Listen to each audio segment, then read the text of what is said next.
Welcome to first PU economics class. In my previous class, I was discussing second chapter, that is collection of data. So in that chapter, we have studied meaning of economic data, then variable. After that, we have discussed different sources of data, then methods of collecting data, then survey. In that two methods of survey, that is census and sample. In my today's class, we shall discuss rest of the concepts.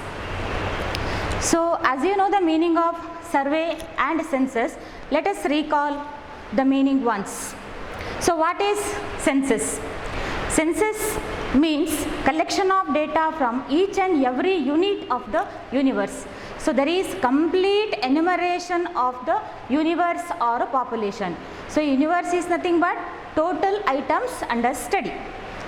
Next, survey. What is sample survey?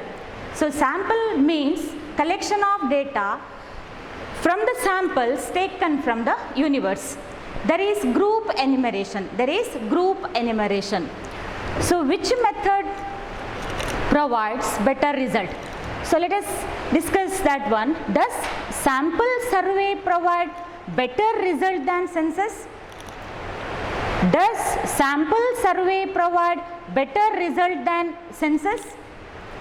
So as you know the meaning of census and survey, you are able to answer. If you answer yes, then you should provide reasons. So what are the reasons? Yes, sample survey provides better result than a census. So what are the reasons for that? I have written reasons for that. Sample survey gives reliable and accurate information. ಇದು ನಮಗೆ ನಂಬಲರ್ಹವಾದ ಮತ್ತು ಸ್ಪಷ್ಟವಾದ ಮಾಹಿತಿಯನ್ನು ಅತಿ ಕಡಿಮೆ ಸಮಯದಲ್ಲಿ ನಮಗೆ ಕೊಡುವಂಥದ್ದು. ಹಾಗೆಯೇ it is possible to collect detailed information. So in sample survey it is possible to collect detailed information. So investigator here collects data from samples taken from the universe. That samples represent universe or a population.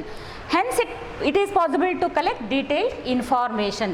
Then smaller team of enumerators enough. So to collect information from samples, smaller team of enumerators enough. Next, it is easy to train and supervise the work of enumerators. Enumerators ಅಂದರೆ ಇಲ್ಲಿ ಗಣತಿದಾರರು. So ಅವರ ಕೆಲಸವನ್ನು supervise ಮಾಡೋದಕ್ಕೆ ಮತ್ತು ಅವರಿಗೆ ಟ್ರೈನಿಂಗನ್ನು ಸುಲಭದಲ್ಲಿ ಕೊಡಲಿಕ್ಕೆ ಸಾಧ್ಯ ಇದೆ. ಯಾಕಂದರೆ ಅವರು ಕಮ್ಮಿ ಸಂಖ್ಯೆಯಲ್ಲಿರುವ ಕಾರಣ ಅವರಿಗೆ ಈಸಿಯಾಗಿ ಟ್ರೈನ್ ಮಾಡ್ಬೋದು how to collect data from samples. ಮತ್ತು ಅವರು ಮಾಡಿದಂತಹ ಕೆಲಸವನ್ನು ಈಸಿಯಾಗಿ ಸೂಪರ್ವೈಸ್ ಮಾಡೋದಕ್ಕೂ ಕೂಡ ಅನುಕೂಲ ಆಗುವಂಥದ್ದು. So next concept is types of sampling. So there are two types of sampling. So first one is random sampling, another one is non-random sampling.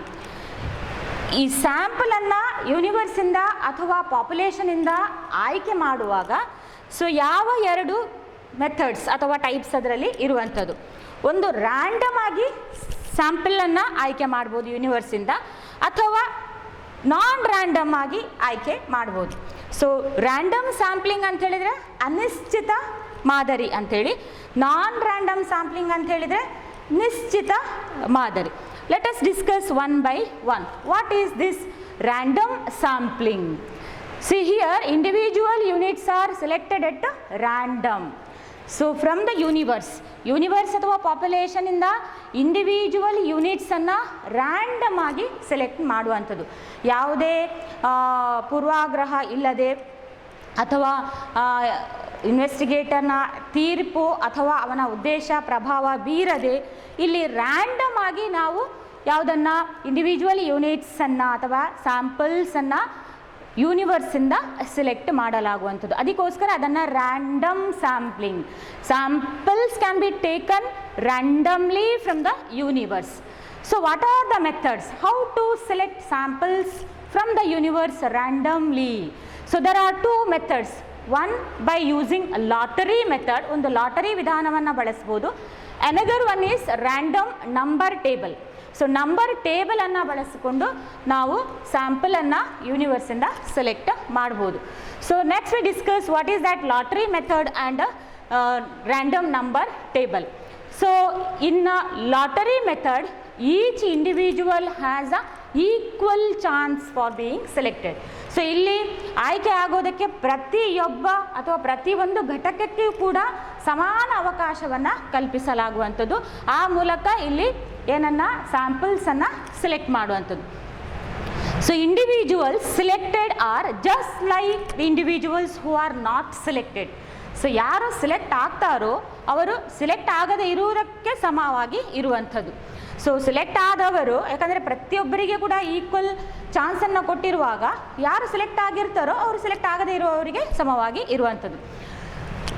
For example, government wants to determine the impact of rise in the price of petroleum products on the household budget of a particular locality. Then how to select samples from households in that locality? The government wants to select 30 households out of 300 households in that locality. In that locality 300 households live. So government wants to select 30 households randomly out of 300 households. So how to select that 30 households randomly from 300 households by using lottery method? So here the names of 300 households should be written on the pieces of paper and mix it well. Then 30 households should be picked randomly. So 300 ಕುಟುಂಬಗಳಿಂದ 30 ಕುಟುಂಬಗಳನ್ನು ಸರ್ಕಾರ ಆಯ್ಕೆ ಮಾಡಬೇಕು. ಯಾಕೆ ಅಂತ ಹೇಳಿದರೆ, ಈ petroleum ಪ್ರಾಡಕ್ಟ್ಸ್ನ ಬೆಲೆ ಹೆಚ್ಚಳ ಆದಾಗ ಅದರ ಪರಿಣಾಮ ಆ ಕುಟುಂಬಗಳ ಮೇಲೆ ಯಾವ ರೀತಿ ಬೀರಿದೆ ಅನ್ನುವಂಥದ್ದನ್ನು ಸ್ಟಡಿ ಮಾಡಲಿಕ್ಕೆ ಹೋಗಬೇಕು. ಸೊ ಆವಾಗ ಈ 300ರಲ್ಲಿ 30 ಕುಟುಂಬಗಳನ್ನು ಆಯ್ಕೆ ಮಾಡಬೇಕು ರ್ಯಾಂಡಮ್ ಆಗಿ ಅಂತಿದ್ರೆ, ಈ ಲಾಟರಿ ಮೆಥಡಲ್ಲಿ ಹೇಗೆ ಅದನ್ನು ಆಯ್ಕೆ ಮಾಡ್ಬೋದು? ಸೊ ಇಲ್ಲಿ 300 ಕುಟುಂಬಗಳ ಹೆಸರುಗಳನ್ನು ಒಂದು ಸಣ್ಣ ಸಣ್ಣ ಪೇಪರ್ ಪೀಸಲ್ಲಿ ಬರೆದು ನಂತರ ಅದನ್ನು ಚೆನ್ನಾಗಿ ಮಿಕ್ಸ್ ಮಾಡಿ ಅದರಿಂದ ರ್ಯಾಂಡಮ್ ಆಗಿ 30ನ್ನು ಆಯ್ಕೆ ಮಾಡುವಂಥದ್ದು. ಸೊ ಆ 30 ಆಯ್ಕೆಯಾದ ಕುಟುಂಬಗಳನ್ನು ಕೂಲಂಕುಷವಾಗಿ ಸ್ಟಡಿ ಮಾಡುವಂಥದ್ದು. ಸೊ ಆವಾಗ ಯಾವ ರೀತಿ ಪೆಟ್ರೋಲಿಯಂ ಪ್ರಾಡಕ್ಟ್ಸ್ನ ಬೆಲೆ ಹೆಚ್ಚಳ ಕುಟುಂಬಗಳ ಮೇಲೆ ಪ್ರಭಾವ ಬೀರಿದೆ ಅನ್ನುವಂಥದ್ದನ್ನು ಸ್ಟಡಿ ಮಾಡಲಾಗುವಂಥದ್ದು. ಸೊ ಇಲ್ಲಿ ಸಿಲೆಕ್ಷನ್ಗೆ ಪ್ರತಿಯೊಬ್ಬರಿಗೆ ಕೂಡ ಸಮಾನವಾದ ಆಯ್ಕೆಯನ್ನು ಅವಕಾಶವನ್ನು ಕೊಡಲಾಗುವಂಥದ್ದು. So that is about lottery method. ನಿಮಗೆಲ್ಲ ಅದರ ಬಗ್ಗೆ ಅವೇರ್ನೆಸ್ ಇರ್ಬೋದು. ಸಾಧಾರಣ ಲಾಟರಿ ಮೆಥಡ್ ಎಲ್ಲರಿಗೆ ತಿಳಿದಿರುವಂಥದ್ದು. Next one is random number table. So ಇಲ್ಲಿ here also giving equal chance for selecting each individual. So ಇಲ್ಲಿ ಕೂಡ ಈ ಎಕ್ಸಾಂಪಲನ್ನೇ ನಾವು ತಗೊಂಡ್ರೆ ಅದೇ 300 ಹೌಸ್ಹೋಲ್ಡ್ಸನ್ನು ನಾವು ನಂಬರ್ ಟೇಬಲಲ್ಲಿ ಜನರೇಟ್ ಮಾಡಬೇಕಾಗುವಂಥದ್ದು. So here 300 is the greatest number and it is 3-digit number also. So we should start from 3-digit number 001, 002, 003 till 300, and randomly we select 30 households. Randomly we select 30 households out of 300 households from that number table. ಮತ್ತೆ ನಾವು ಆ 30 ಹೌಸ್ಹೋಲ್ಡ್ಸನ್ನು ಸ್ಟಡಿಗೆ ತೆಗೆದುಕೊಳ್ಳುವಂಥದ್ದು. So ಇದು ನಾವು random number table. So ಇಲ್ಲಿ it is needed to generate number table. ಅದರಿಂದ ನಾವು pick ಮಾಡುವಂಥದ್ದು randomly. ಅದಕ್ಕೋಸ್ಕರ ಅದನ್ನು ರ್ಯಾಂಡಮ್ ನಂಬರ್ ಟೇಬಲ್ ಅಂತ. ಸೊ ಹೀಗೆ ನಾವು ಸ್ಯಾಂಪ್ಲಿಂಗನ್ನು ಯೂನಿವರ್ಸಿಂದ ತಗೊಂಡು 2 ವಿಧಾನಗಳಲ್ಲಿ ತಗೊಂಡು ಅದನ್ನು ನಾವು ಸ್ಟಡಿ ಮಾಡ್ತೇವೆ. So next one is non random sampling. So ಇದು ಈಗ ರ್ಯಾಂಡಮ್ ಆಗಿ ಸ್ಯಾಂಪಲನ್ನು ತೆಗೆದುಕೊಳ್ಳುವುದಾದರೆ, ಈಗ ಇದು ನಾನ್ ರ್ಯಾಂಡಮ್ ಸ್ಯಾಂಪ್ಲಿಂಗ್. ಸೊ ಇದು ನಿಶ್ಚಿತವಾದವಾಗಿ ಮಾದರಿಗಳನ್ನು ಆಯ್ಕೆ ಮಾಡುವಂಥದ್ದು. So there is no equal chance will be given. No equal chance will be given to individual items for selection. Here judgment of an investigator plays an important role. What is that? Judgment of an investigator, his judgment or purpose that plays an important role while selecting samples. So for example selection of 10 households out of 100 households. ಒಂದು ಲೊಕ್ಯಾಲಿಟಿಯಲ್ಲಿ 100 ಹೌಸ್ಹೋಲ್ಡ್ಸ್ ಇದೆ, ಅದರಿಂದ 10 ಹೌಸ್ಹೋಲ್ಡ್ಸನ್ನು select ಮಾಡಬೇಕು ಅಂತಿದ್ರೆ, so that households may be known to investigator or known to his friend or family members or it is very convenient to him.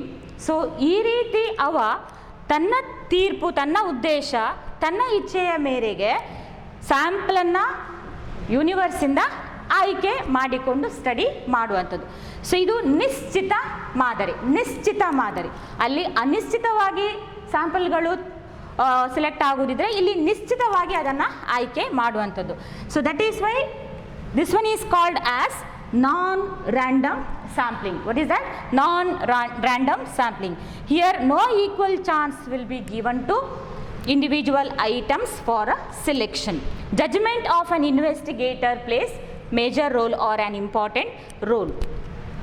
Next one is sampling error and non-sampling error.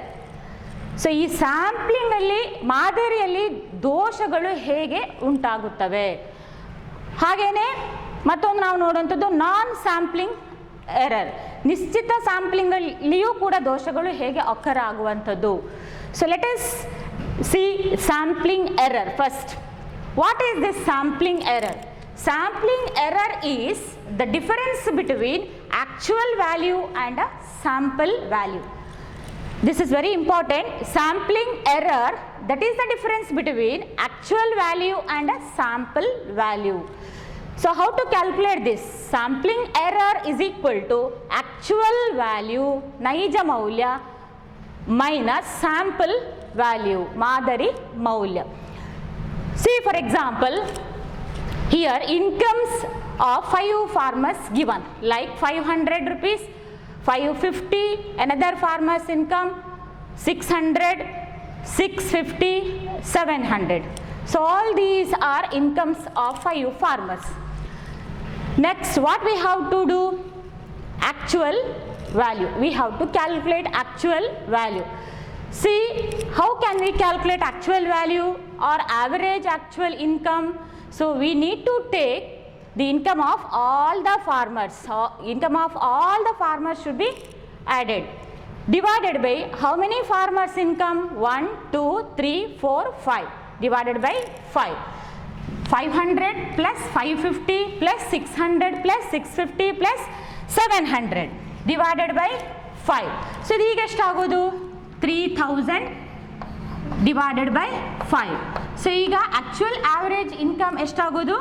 600 ಅಲ್ವಾ? So ಇದು ಈಗ actual ವ್ಯಾಲ್ಯೂಗೆ ನಮಗೆ value ಸಿಕ್ಕಿರುವಂಥದ್ದು. Next, suppose we take sample income of any 2 farmers.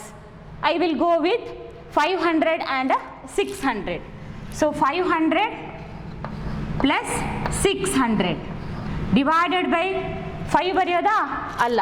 So ಎಷ್ಟು farmers ಇನ್ಕಮನ್ನು ತಗೊಂಡಿದ್ದೇವೆ? ಇಬ್ಬರು farmer ಇನ್ಕಮನ್ನು ತೆಗೆದುಕೊಂಡಿದ್ದೇವೆ. ಆದ ಕಾರಣ ನಾವಿಲ್ಲಿ ಯಾವುದನ್ನು ಬರೀಬೇಕು? 2. ಸೊ ಇದರ ವ್ಯಾಲ್ಯೂ ಎಷ್ಟಾಗೋದು? 1100 divided by 2. It is 550.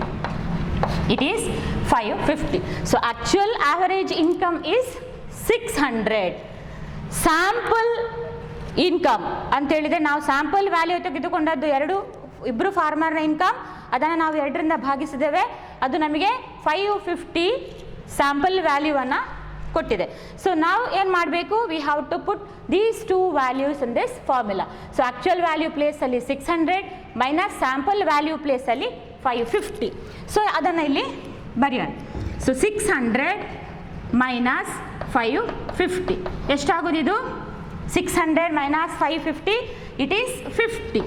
So ಇದೇನು? 50 sampling error. So here sampling error is 50. So can we avoid this sampling error? It can be avoided if we take larger values. ನಾವು ಹೆಚ್ಚು ಮೌಲ್ಯಗಳನ್ನು ತಗೊಂಡಾಗ ಇದನ್ನು ಸ್ವಲ್ಪ ಮಟ್ಟಿಗೆ ಕಡಿಮೆ ಮಾಡ್ಬೋದು, but it cannot be much avoided.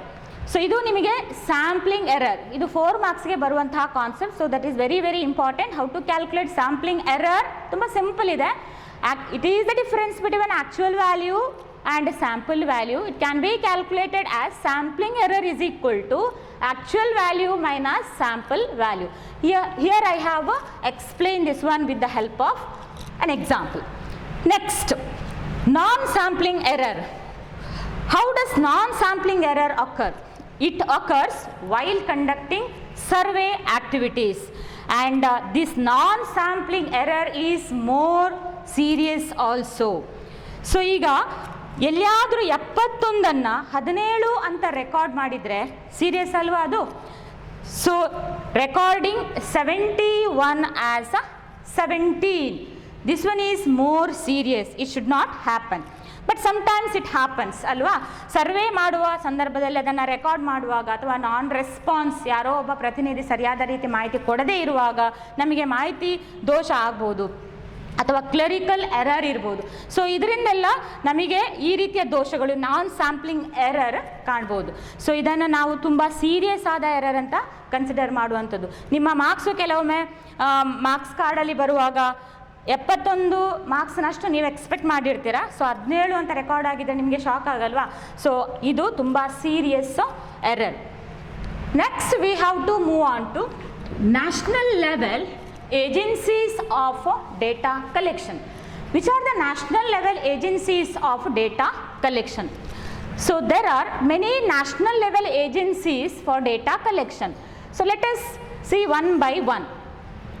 First one is Census of India, Bharatada Janaganati.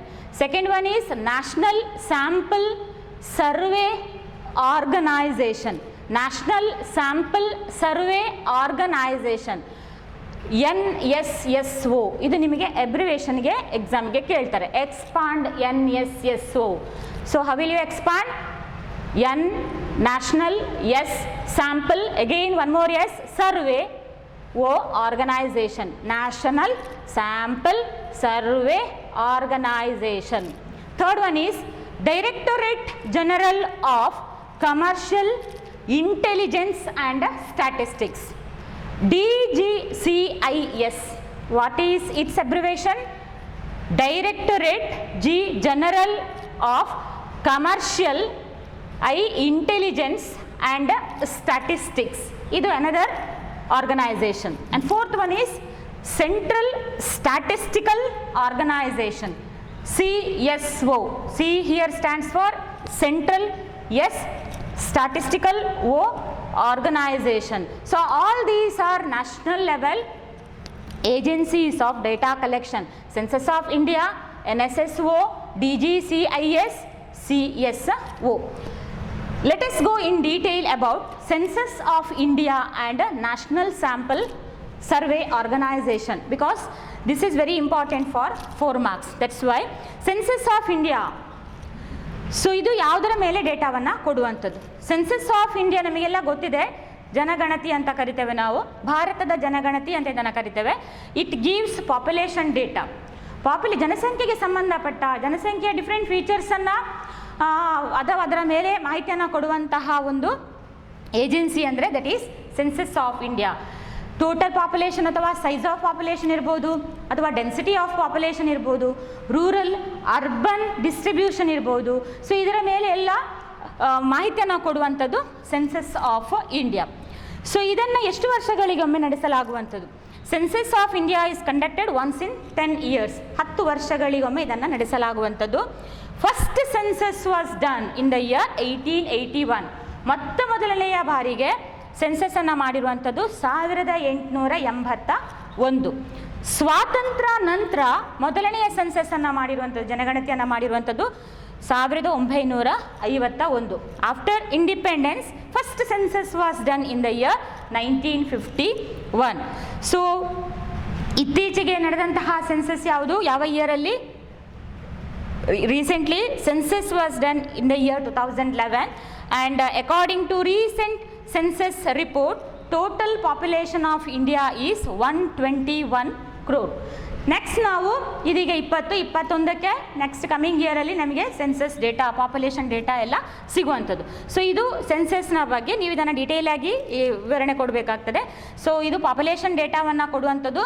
ಎಷ್ಟು ವರ್ಷಗಳಿಗೊಮ್ಮೆ ಸೆನ್ಸಸ್ ನಡೆಸಲಾಗುವಂಥದ್ದು? ಪ್ರತಿ 10 ವರ್ಷಕ್ಕೊಮ್ಮೆ ಸೆನ್ಸಸ್ಸನ್ನು ಮಾಡಲಾಗುವಂಥದ್ದು. First census was done in the year 1881.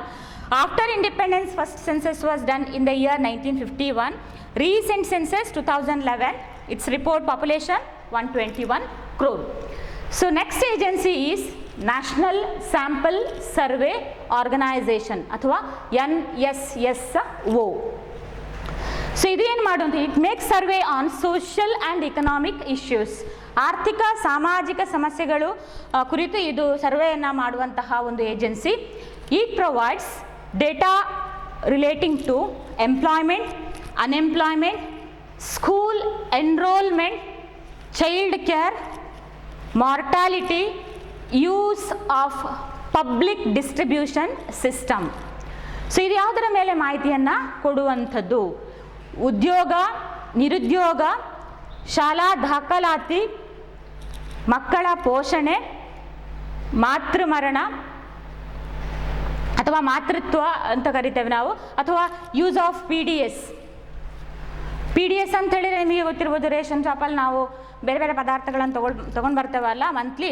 So ಅದರ ಉಪಯೋಗ, ಅದು ಹೇಗೆ ಕೆಲಸ ಮಾಡ್ತಿದ್ದರ ಬಗ್ಗೆ ಮಾಹಿತಿಯನ್ನು ಕೊಡುವಂಥದ್ದು ಸಾರ್ವಜನಿಕ ವಿತರಣಾ ವ್ಯವಸ್ಥೆ ಅಥವಾ ನಾವೇನು ಕರಿತೇವೆ ಪಬ್ಲಿಕ್ ಡಿಸ್ಟ್ರಿಬ್ಯೂಷನ್ ಸಿಸ್ಟಮ್ ಅಂತ ಕರೆಯುವಂಥದ್ದು. ಸೊ ಈ ಎಲ್ಲದರ ಮಾಹಿತಿಯನ್ನು ಕೊಡುವಂಥದ್ದು. ಸೊ ಇದು ಇದರ ವಿಷಯದ ಕುರಿತು ಮಾಹಿತಿಯನ್ನು ಕೊಡುವಂತಹ ಒಂದು ಏಜೆನ್ಸಿ ಅಂದರೆ national sample survey organisation. So ಇದು ಅದಲ್ಲದೆ it also collects information of industrial activities and retail prices. Industrial activities, ಕೈಗಾರಿಕಾ ಚಟುವಟಿಕೆಗಳು ಮತ್ತು ಚಿಲ್ಲರೆ ಬೆಲೆ, ಇದರ ಬಗ್ಗೆ ಕೂಡ ಮಾಹಿತಿಯನ್ನು ಕಲೆಕ್ಟ್ ಮಾಡುವಂಥದ್ದು. So this information helps government for planning purpose.